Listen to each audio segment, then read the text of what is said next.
long ago, the country of Switzerland in Europe was ruled by the Duke of Austria. In one part of Switzerland, there was a road that led over the beautiful snow-capped mountains of the Alps. The road was important, for many people used it to reach cities and market towns.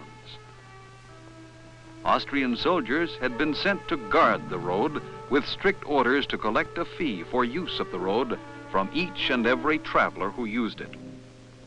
All the money that was collected found its way into the strongbox of the Duke of Austria's governor. His name was Hermann Gessler. He was a cruel man who ruled by forcing people to do his bidding. From the poor Swiss people, he demanded high taxes, which the people had great trouble in paying. And when the people could pay no more, Gessler became furious. He would order his soldiers to put the people to work, building a great castle for Gessler. But there was one man in Switzerland who was not afraid of Gessler. He raised goats and was called a goatherd. His name was William Tell. There were 4 things William Tell loved. First, his fine flock of sure-footed goats. Second, his strong and trusty crossbow, for Tell was a skilled hunter and marksman. Third, and much more important, William Tell loved his son Walter. And fourth, Tell loved freedom. Freedom for himself and his son to live as they wished. Freedom to show Walter the wonders of his country. How proud William Tell was of his son. Walter was so gentle. Even the timid creatures of the forest would eat from his hand. And Walter was so strong. He could handle a heavy crossbow all by himself.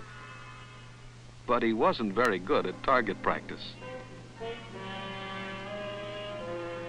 Walter would either aim too high or too low, too much to the left or too much to the right. Even with the most famous archer in all Switzerland for a father, he just couldn't hit the bullseye.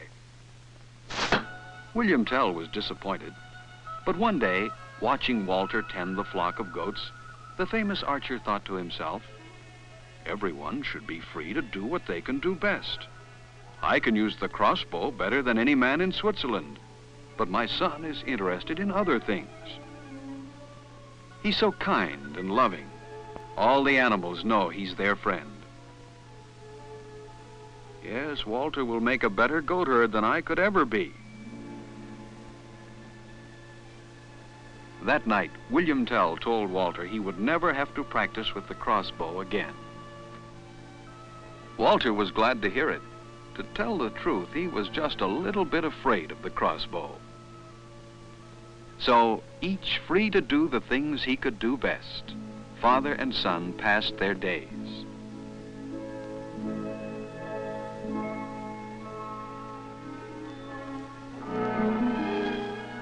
But many of the Swiss people were not as free. Hundreds worked at building Gessler's castle, worked because they could no longer pay the high taxes, worked until every bone in their bodies ached. Gessler's soldiers saw to that. And in the village where he made his headquarters was the tyrant Gessler. He was in an ugly mood. He wanted to teach the Swiss people a lesson that would show them that he was the complete master of their lives. Yes, a lesson for them all. As the next morning dawned, the villagers awakened to see a strange sight. Very strange. Very strange indeed. Right in the middle of the village square, there was a pole. A tall, tall, tall pole. And at the top of it was a cap, Gessler's cap.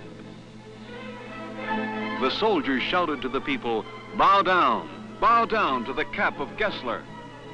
The people were terribly frightened and did as they were told. Soon the square was filled with people bowed down before the cap of the hated tyrant, Gessler. Now on that very day, William Tell and Walter came to the village. Both William Tell and his son were surprised to behold the sight of a square full of people bowing down to a cap of all things. Almost at once, Gessler's soldiers stopped them, crying, "You there, bow down to the cap." Again the soldiers cried, "Bow down to Gessler's cap." But William Tell replied, "I will never bow down to the tyrant Gessler himself, much less his dirty cap." At that moment, Gessler appeared.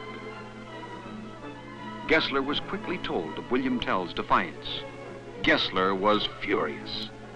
Quietly, Gessler himself ordered William Tell to bow down before the cap.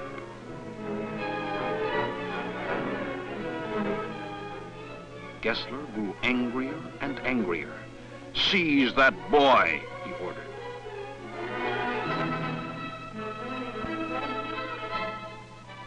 Slowly, the people raised their heads. They heard Gessler snarl, "You are insolent, William Tell, and I could easily have you jailed. But I am too kind a man to do that. Instead, you shall perform a task of skill. You are an excellent shot with the crossbow, I have heard. I have also heard that you love your son more than anything else in the world. The boy will be freed, as you shall be, if you can shoot this apple off your son's head at a distance of 50 paces. "I can't," thought William Tell. "I can't risk hurting Walter. An apple is much too small a target." But Walter shouted that he was not afraid of the test. After all, wasn't his father the best archer in Switzerland? All right then, William Tell would do it, for his and Walter's freedom.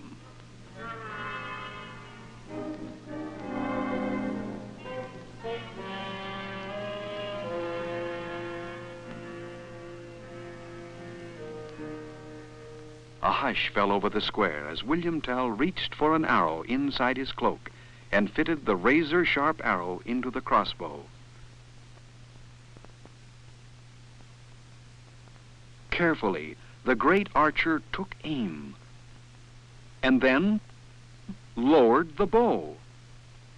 What if he should miss the apple and kill his own son? From now on, Gessler thought, these people would know who their ruler was. Then Walter called out, "Shoot, father, shoot! I am not afraid." Again, William Tell raised his weapon. Again, he took aim. Straight and true the arrow flew. William Tell had saved his son. The evil Gessler had been outwitted. "So," murmured the Swiss people, "if the Tells were not afraid of Gessler, why should the rest of the people of Switzerland fear him?"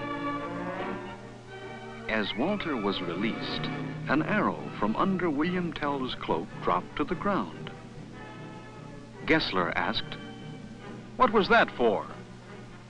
"That arrow was to put in your heart, Gessler, if I had harmed my son." The people were greatly impressed with William Tell's brave speech, while Gessler was frightened by it.